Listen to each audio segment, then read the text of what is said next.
একদিন এক বউ তার গুরু বাবার কাছে এসে বলল, বাবা, আমি আর পারছি না। আমি আজই আমার শাশুড়িকে মেরে ফেলব। ওর সঙ্গে থাকা একদম অসম্ভব হয়ে গেছে। বাবা শান্তভাবে বললেন, ঠিক আছে মা, একটু ধৈর্য ধরো। আমি এখন ধ্যান করে দেখছি কি করা উচিত। বাবা ধ্যান শুরু করলেন এবং কিছুক্ষণ পর চোখ খুলে বললেন, তোমার শাশুড়ি তো এমনিতেই 6 মাসের মধ্যে মারা যাবেন।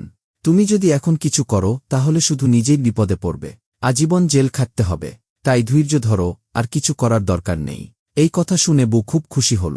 ভাবল, আর মাত্র 6 মাস, এখন আর কিছুই সহ্য করতে কষ্ট হবে না। এরপর সে প্রতিদিন শাশুড়ির দিকে তাকিয়ে মনের মধ্যে হাসত। আর একটু সময়, এরপর আমি মুক্ত। এই নতুন মনোভাবের কারণে বউ আগের মতো রাগ করত না, শান্তভাবে থাকত। ঝগড়া বন্ধ হয়ে গেল। অন্যদিকে শাশুড়িও ভাবলেন, বৌমার আচরণ হঠাৎ এত ভালো হয়ে গেল, সত্যিই বদলে গেছে। তিনিও নিজের মধ্যে পরিবর্তন আনার চেষ্টা করতে লাগলেন। ধীরে ধীরে তাদের সম্পর্ক সুন্দর হতে শুরু করল। স্নেহ, সম্মান আর ভালোবাসায় ভরে উঠল সংসার। 6 মাস পেরিয়ে গেল। বউ লক্ষ্য করল তার মনে আর কোনো রাগ নেই, শাশুড়িকে সে সত্যিই ভালোবেসে ফেলেছে।